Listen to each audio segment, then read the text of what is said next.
for women.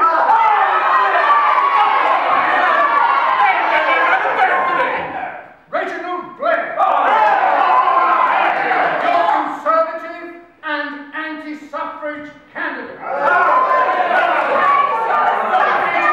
Beyond dispute that the majority of women in this country simply do not want the vote. I believe the normal man and the normal woman have a basic instinct that says man should be the governor.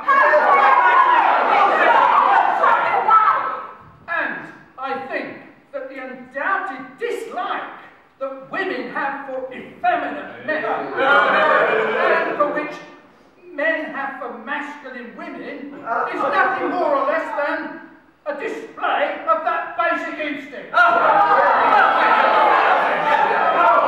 The breaking of windows has brought a great deal of fresh air in on this subject. Do we really want window smashers, burglars, vandals, saying government? No, we do not. The note is clear. If you want a petticoat government,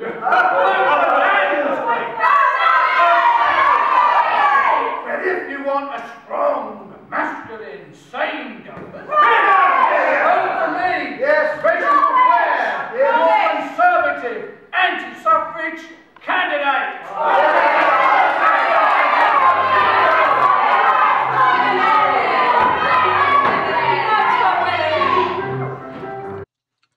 Sir Reginald Blair was a British politician. He became a Conservative MP in 1912, based on his anti-suffrage views. He was elected to Parliament in a by-election on the 26th of November 1912, which caused George Lansbury, the Labour MP, to resign from the House of Commons in order to highlight the issue of women's suffrage.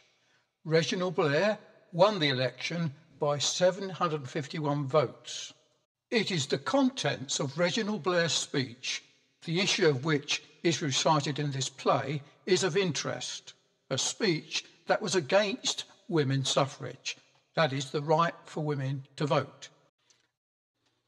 And if he did speak like he is portrayed to have done in this play, against women's suffrage, then today he would be rejected as a sexist, racist, misogynist, bigot, and so on.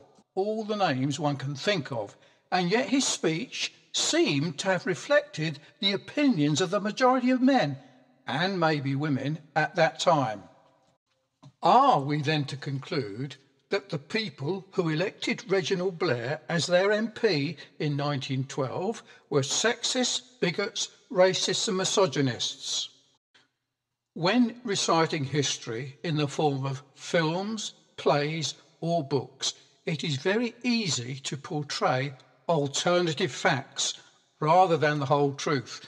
In other words, a misrepresentation of reality, and to ignore other important issues that run concurrent with the events of the times.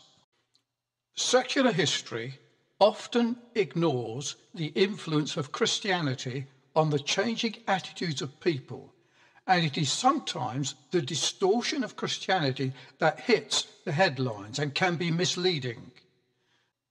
This recitation of Reginald Blair's speech portrays Blair as someone to be laughed at and to be ridiculed. Christian religion does define the roles and the differences between men and women, which often go contrary to the modern secular reasoning. That is far from what the apostles of the Lord Jesus Christ taught on the subject. For those interested, I have treated this subject in depth in my book, Mary, Mary Quite Contrary, or Does the Lord Jesus Want Women to Rule as Elders in His Church? And I show the Christian teaching on the subject of both men and women and their roles in the Christian family, church and society.